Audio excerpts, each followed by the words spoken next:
Sean, Hello. es una gran oportunidad, muchas gracias por estar acá. Bueno, vamos a comenzar con una producción que llevaste mucho de qué hablar, que es Is One Blood. Is One Blood es considerada ya no es un filme de culto, sino un filme ya de carácter que se va expandiendo por Estados Unidos. Me gustaría saber cómo usted se lleva con el concepto del terror y cómo fue la evolución de su personaje luego de tanto tiempo, de regresar a la pantalla y todo eso. Okay, we will start with It Was Blood. This is a film that the Jhon review with here in the channel, and he wants to know how do you get along with your character, with the character of Format Donor, and what is your opinion about this terror genre, and of course this crazy movie from James Balsamo? Yeah, it was. I actually wrote myself into the screenplay because James Balsamo trusts me enough to actually, put myself in the film. And basically, I was kind of like I wrote myself into the screenplay. So basically, I had to, pretty much read the plot summary. He told me a little bit about it because I didn't actually go to LA to shoot that. I actually shot that scene in Canada. Él escribió su guión, James le dio la libertad de crear su personaje, escribió el guión y lo más increíble, la escena de él fue grabada en Canadá, él no tuvo que viajar. O sea, mira la confianza que hubo, creo que eso lo dijo todo. No, eso es genialísimo porque es un dato que no sabía, además es muy importante. Además, no solo en It One Block que trabaja con James Balsamo ahí, también va a estar en 14 Ghosts. 14 Ghosts es considerada para mí una de las cintas más esperadas. Sobre todo, ¿cómo percibe usted el futuro de no solo del personaje, sino también cómo percibe esa nueva historia de la evolución de los fantasmas en el nuevo cine que está aconteciendo en Estados Unidos últimamente? Okay, now a question, John. We had a lot to interview a lot of people that will appear in 14 Ghosts. This is the most talked movie here in the channel, and yes, tell us what we. I know that there is something that you can say, something you couldn't say, but what can we expect for your character, and also, what do you feel that? I know the evolution of the ghost stories, because we know that this movie gonna make a lot of other people thought. In fact, it's the most weighted movie here in the channel. So tell us. Oh yes. I also I also shot that in Canada as well. I kind of created my character based on the film there. Basically, me and my buddy we shot that in my mother's shed. Actually, the shed was a really cool setting. We kind of took a few days to kind of set it up the way it should be, and basically we were trapped in there, and we were basically trapped from the ghost.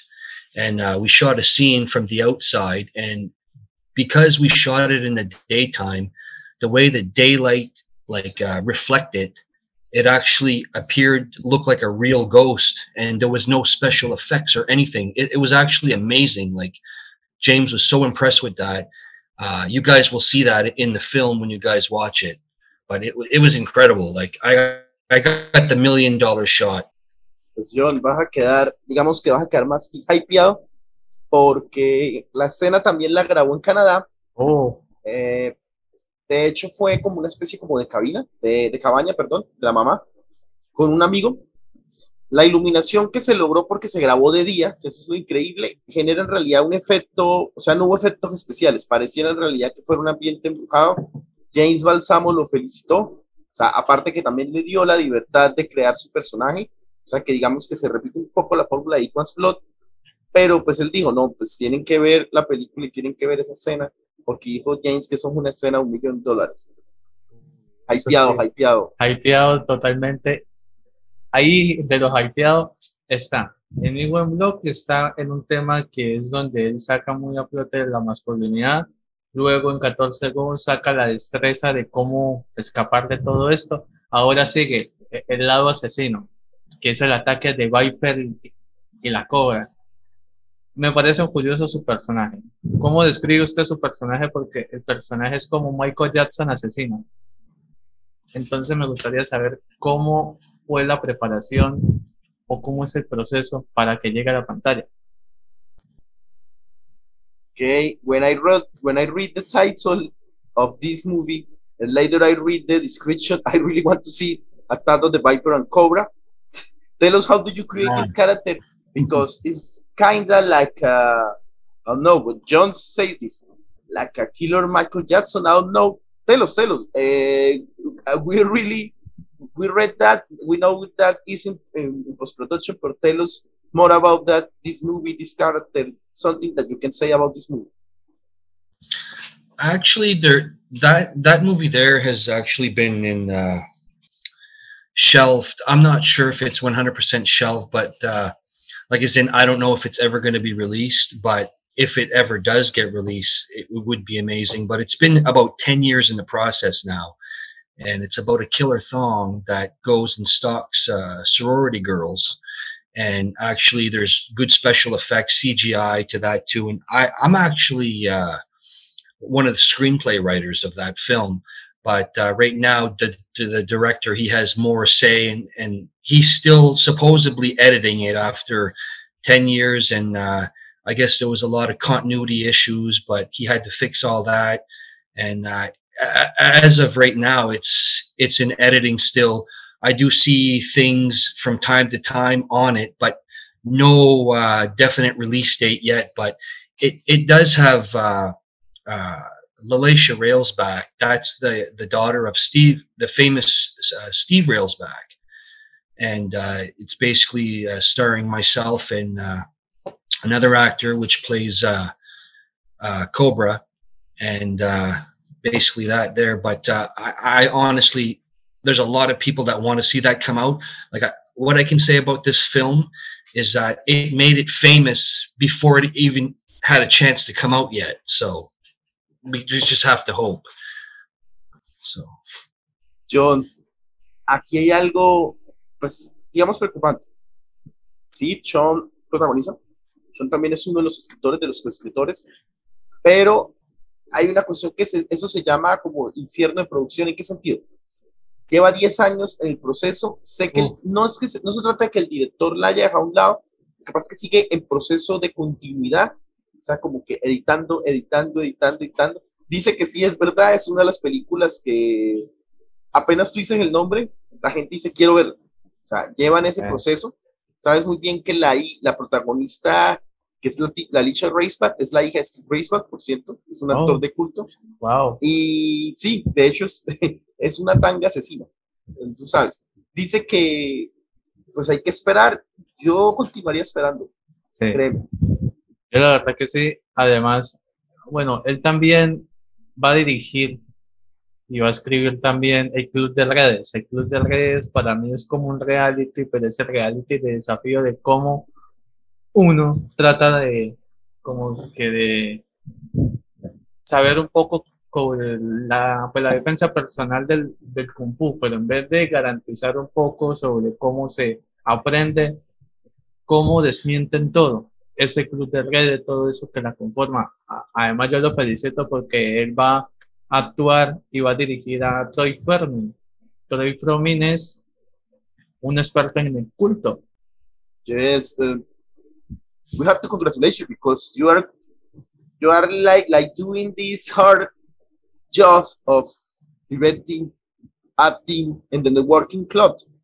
Tell us, because not only you are making this movie, but also you are directed Tom Frommy. And tell us more about this project, man. And by our channel, we congratulate you. But go ahead.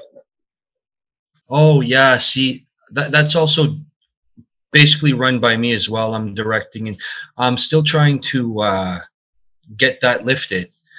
Someday I do plan on going to LA. That's where I'd like to shoot. But the originally I was supposed to, about 10 years ago, I hired Troy Froman from Saved by the Bell, and he was supposed to come down to Canada, and then something happened that with his wife, and that he couldn't make it down. So it was just a bad timing for him. So I thought, well, maybe, you know, in the future I can go to LA and get more footage and maybe even shoot some with other actors too. But it's something that I'm not shelving. I'm not gonna not ever put it out. But like I said, I'm waiting right now, and I'm hoping someday in the future that I will be able to shoot that. But everything's already done. Everything's set. It just needs to be shot. I need to travel to LA, and we'll have to wait and see. But yeah, I hope that one takes off. We hope that, man, that everything pays off. I will translate. Jhon. But the plot summary sounds pretty good, doesn't it? Jhon Yes. has Jhon has read it in Spanish, in our language. It sounds amazing, man. So, oh, I know. Yeah. Jhon, le estaba diciendo a Shawn que tú ya leíste la trama. Quiero que te hago la pregunta. ¿Te parece muy buena la trama, lo que has leído? Se ve muy buena. Good. I asked him that, what do you think about the subject of the film that you read? He said, no, because Shawn necesita hacer un viaje a Los Ángeles para terminar. Ha estado en un proceso como de 10 años, la película, o sea, es otra película que lleva bastante tiempo, pero él dice, no, o sea, no la voy a guardar más. Esta película se termina porque se termina. Se nota obviamente la pasión que él tiene por esta trama. Lo que pasa es que una especie de problema como personal que tuvo el protagonista, Troy, que tal vez llevó a que se alargara un poco el proceso. Pero te tengo la buena noticia, el working clock va porque va.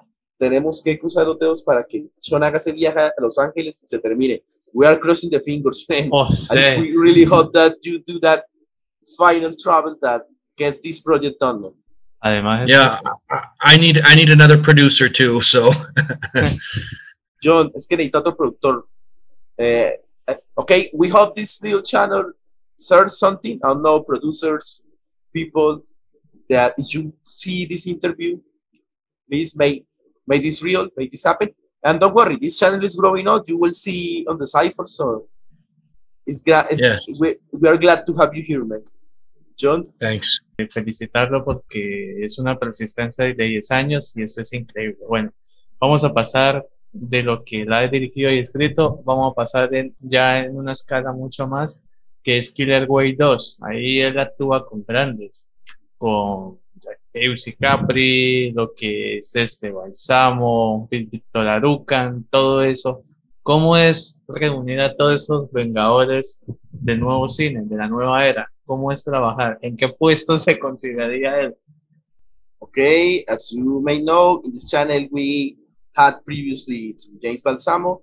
We are editing the interview with Eusy Capri, and of course the great Hilary Butler was here, all board. And how do you feel being part of this John Coulson, like these crazy Avengers, that this crazy cast that always Balsamo? In fact, Marky Ramon is here. That's crazy. How do you feel being with all these people in this project, Killer Whales 2? How do you feel being part with your role, knowing these people? I don't know, meeting each other in the taste. Tell us. Yeah.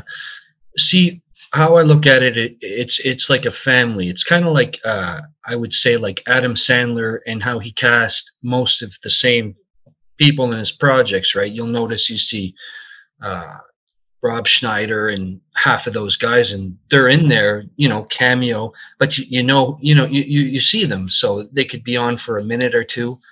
But it's actually pretty great that we kind of bonded as a family. So basically, any film, you know, if James needs me for a film, he'll reach out to me, and he'll kind of discuss the plot summary of what the film's going to be about, and he basically trusts me enough to say, okay, shoot something that you can, and we'll fit it all in together. And me, my genius mind, I always come up with something. I don't have to sit there and think about it. It's like it just enters my head, and boom, there it is. I'm pretty much, my hand's going, and I'm not even thinking about. It's like automatically, and then boom, I already have what I'm gonna film and shoot, and I already have the screenplay in my head, and it's actually amazing, and I think it's a gift. because it's, you know, it's something, maybe something to do. When I was younger, I used to watch all those old TV shows and rewatch them, and I could never understand why. And I think this is pretty much what I'm meant to do, and I love it, enjoy it. I'll do it till I'm 95. I mean, I'll continue doing it, but it is great. John, es que él lo compara con lo que, pues, por ejemplo, las producciones de Dan Sandler. Tú vas a ver siempre Roy Snyder. Ya James logró ese nivel de que tú siempre vas a ver como que, yo los llamo como los culpables, no sean los que siempre van a salir, ¿no? Esto sí. Dice que lo bueno, lo bacano, dice que no importa que sean cameos, no importa que sean roles de 1 minuto, 2 minutos, esto, es que lo increíble lo que dice Shawn, que él siente que es como un don que obtuvo de ver tantos shows de niño que él ni sabía por qué lo veía, es que él siempre, James le confía, la escena es tuya, haz lo que quieras, y él las escribe, pero no solo las escribe en la cuestión de lo que va a decir, sino todo, o sea, es un trabajo, es una confianza que tiene. Él dice que espera seguir haciendo eso incluso hasta los 95 años, dice que lo más chévere es que James, o sea, es como que, hey, aparece. Genial. Y genial. También puedo decir de que a él no solo le gustan de ese tipo de historias turbias, también en Zombie Anónimo descubre como el personaje de cómo es defenderse entre los zombies. Yo siempre le voy a hacer la pregunta para aquellas personas que actúan en películas de zombies. Si hubiese un apocalipsis, ¿con qué se defendería Shawn? ¿Cómo sería su supervivencia? Okay, let's talk about Anonymous Zombie. I don't know if somebody asked you this, but yes, if somehow a zombie apocalypse happens, how do you defend? You can tell us even if the apocalypse is like this movie, this crazy movie Anonymous Zombie, or some kind of another zombie apocalypse, how do you will react? And of course, tell us about this movie. Yeah, I did when I was casted for that. I auditioned for that one. I actually shot it in the back of my mother's place. She's got about 3 acres of land, but that was just the audition. So he seen that, he loved it, so he thought he'd have me as one of the main zombies. Anyways, that one there, it was fun to shoot. I don't really keep in touch with any of the cast anymore because there was some problems.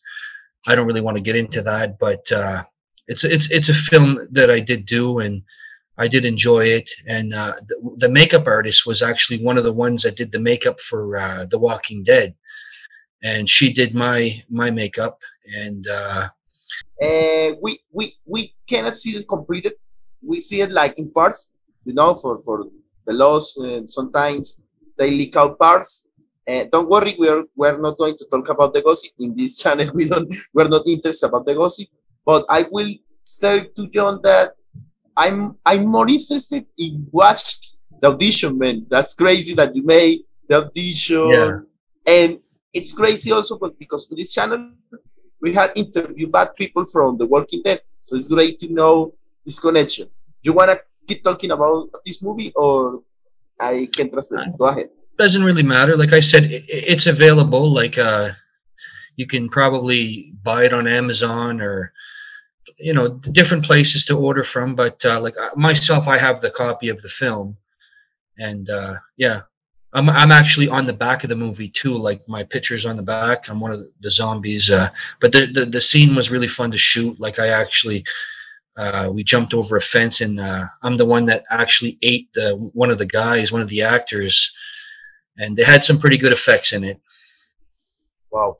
Jhon dice que, bueno, hay un aspecto que no quiere hablar, tal vez porque no logró estar en contacto con las demás personas por problemas, pero él dice que se siente bien de haberlo hecho, porque él audicionó para este rol y él creó un video otra vez en la cabaña de la mamá, y eso logró crear el papel del zombie principal. De hecho, él sale y él tiene ese DVD, sale en la parte de atrás del DVD. Él es el zombie que él hizo todo, o sea, saltó así la cerca, se comió el personaje principal, y la persona que hizo el maquillaje, que es muy bacano, de hecho, eso es una de las personas que trabajan de Walking Dead, entonces tienes que ver el nivel. Él dice que sí, él hizo ese proyecto, me siento que puso en papel. Yo le dije que más que que no estamos interesados obviamente en los problemas, y que más que ver la película, que buscaremos cómo verla, sería más bacano ver la audición, o sea, ese proceso tan brutal que él hizo de construir todo el personaje. Que también se sienta dichoso porque, bueno, yo he interpretado de Zombie, acá hemos tenido a Luke Temple y a Sander Berkel, así que eso es una genialidad.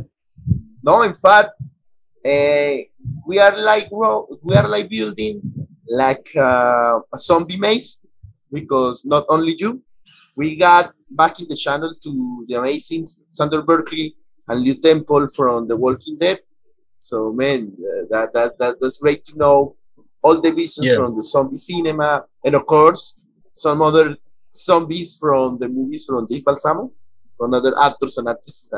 So it's great to have you here in this zombie community that we are building.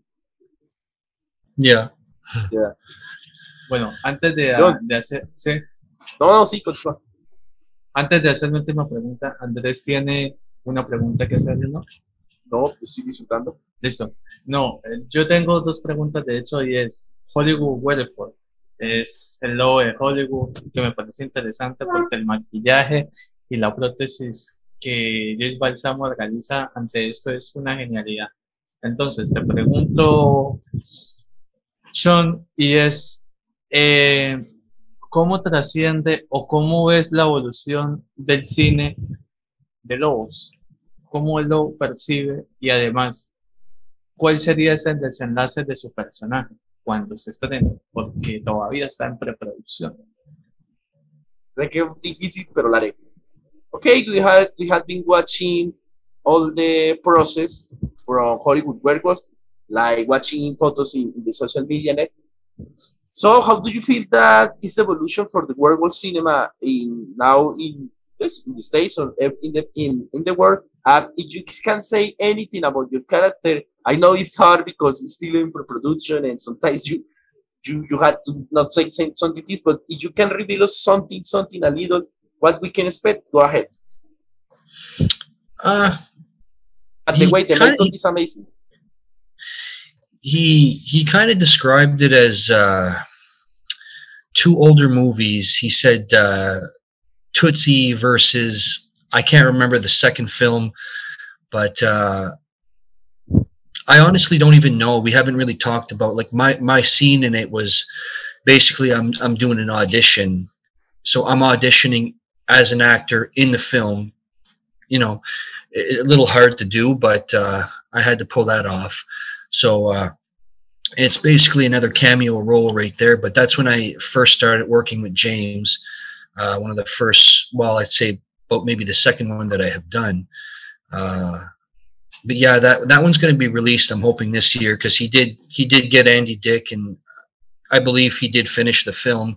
I think it's still editing, or either that, or James sometimes likes to put off his films, and he likes to hire other actors as well, because he might think, you know, this person and so on might fit the bill, what he's looking for. So, but I know, like, when I shot my scenes, Andy Dick hasn't been casted yet. This was just recently. So yeah, I'm looking forward to seeing that one. Not particularly my parts, but, you know, just to see the film in general, to see how it is, if it's an old style werewolf, because you don't really see much werewolf movies nowadays. More or less back in the 80s were the good ones, like Silver Bullet with Corey Haim. You know, that was a good one. And I actually worked with Corey Haim on American Sunset, aka The Hostage Game. They changed the name a couple of times, but I think they put it back to American Sunset. But yeah. No, in fact, I want to know more about American Sunset. This is a question that just came out. Tell us more about working with Corey Haim, about the process of this movie that continues changing. I know you did a small part, but yes, tell us. I want to know more. Tell us more. Yeah. Actually, I had got home from a normal 9-to-5 job, and I had a message on my phone, and it was my casting director, and she said, "How would you like to be in the movie with Corey Haim?" So I phoned her back quick, because I've always been a Corey Haim fan, and I've watched him, you know, ever since The Lost Boys and all those great classics. So I thought, yeah, okay, I'll definitely do that. So my role was pretty much small. It was the same thing, cameo role. I was basically playing as Frank Molina, his character. He's a detective trying to figure out where Corey Haim's wife went. She went missing in the film.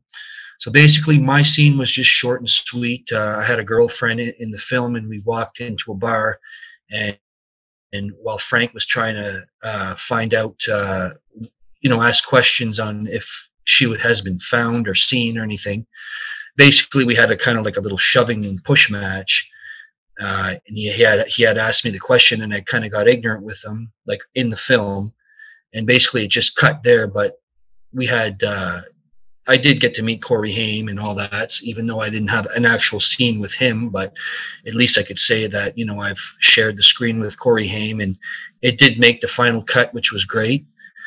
And that production company was from LA, and then they shot it here in my hometown, and then they left back to where they were at LA. So, but it was fun, and the pay was pretty good. That's awesome. Okay. I'm still looking for that director. I will not hold back until I found it, but I will translate. Jhon, bueno, sobre Hollywood Werewolf, es que es una locura, porque lo bueno es que sí se va a estrenar este año. Es lo bueno. Ya James Balsamo logró lo más complicado, que era conseguir a Andy Dick. Tú sabes que Andy Dick aparece en la IMDb, pero es que es una locura porque, the director is called David Lee Madison. It's crazy because he tells us about a movie that he will do for a werewolf. It's not even produced. It's like writing out the script, but it's great to know that the werewolf genre will come back. Dice que es una mezcla entre Tutsi y no es like otra película, porque todo se fue dando. Shawn hace un cameo buenísimo, donde él es uno de los actores, o sea, hace de un actor que audiciona dentro de una película. Eso es una locura. Dice que lo bueno es que este año se hace American Werewolf, y lo chévere es que nos cuenta que, de hecho, él habló de Corey Haim y de American Sons. Tuve que preguntarle. Dice que sí, de hecho, él antes no actuaba, Shawn, y él logró audicionar para esta película. Tú sabes que es una película, siempre tuvo bastante presupuesto, y fue cambiando de nombres. Se logró no solo dejar la escena donde él y Corey discutían en el bar, sino que incluso dijo, y eso fue lo que le alegró, que la paga fue muy buena, y obviamente él logró hablar, pues conocer a Corey. Le dije que es bueno que esté hablando eso, porque Shawn dice que siente que el género de los hombres lobo se estaba muriendo, y yo le dije que no, lo bueno es que Balsamo y nuestro amigo David D lo están recuperando. Wow. Shawn. That was amazing. It's really great to know these projects that are coming. The camera is yours, man. If you want to say your social media, what's next, go ahead. Say a hi to Colombia, to the channel. Go ahead, man. The movie that actually made me famous from around the world was Dog Pound. That movie was Partisan Productions from Paris, France. So they showed it in theaters everywhere. I get messages from Facebook all the time saying, please send me your autograph and stuff like that. So I do. But that was a great film, pretty high budget movie, that one there. And if you guys can check it out, Dog Pound 2010. It was shot in 2009, released in 2010. But I'd advise it's a great movie if you guys can watch that and maybe give me some feedback on it. I play one of the main guards, and I got a lot of nice stunt work in that film too. So I basically did everything. And I'm not done yet. Sería bueno hacer una reseña sobre Dog Pound. Dog Pound fue la película que lo puso en el mapa. Dog Pound, sé que en IMDb aparece como un rol pequeño, pero no es un rol pequeño.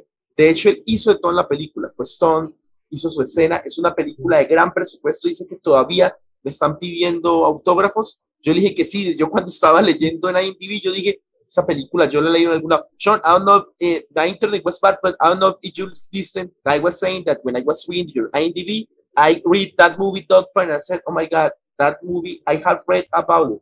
And I really too much, because I was comparing, oh my God, that movie, yes, it's popular. I was telling to Jhon that if he see it, review it. It will be amazing. Yeah. Jhon, it got 37 million views just on somebody sharing the post. I couldn't believe that. That was crazy. 37 million views. So that's a lot of views. Cuando alguien la subió de repente a internet, tuvo 37 millones de vistos. Es la película que en realidad puso a Shawn en el mapa. Yo creo que sería muy bueno, mi amigo, es bueno que la hayamos mencionado, que sería muy bueno hacer una reseña o algo. Sí, por supuesto. No, okay, Jess, you want to say something? Yeah, I just wanted to say too, even to this day, like I have people in my town come up to me and ask me, "You're that guy from Dog Pound, aren't you?" So that's a good thing. No, que es que aún la gente se le acerca y le dice, tú eras el guardaespaldas de Dog Pound. Hombre, para mí es como descubrir una joya que no he visto. It's cold in here. Yes, gold. It's cold in Canada. We have snow. Oh my God. No, in Cúcuta, in Colombia, it's hot. Always hot. Oh man. Never snows. Sí, es genialísima. Yo solamente quiero felicitarlo. Gracias, Jhon, en serio, por la oportunidad. Mucho éxito en los demás del proyecto y próximamente nosotros te enviamos el review. Claro que sí. Yes, he thanks you, we thank you, we congratulate you, thanks for the project, and yes, Jhon has committed. We are going to watch .com and review it. Perfect. Oh man, thank you so much. Thank you, Shawn. Bye bye. All right, take care, guys. Okay.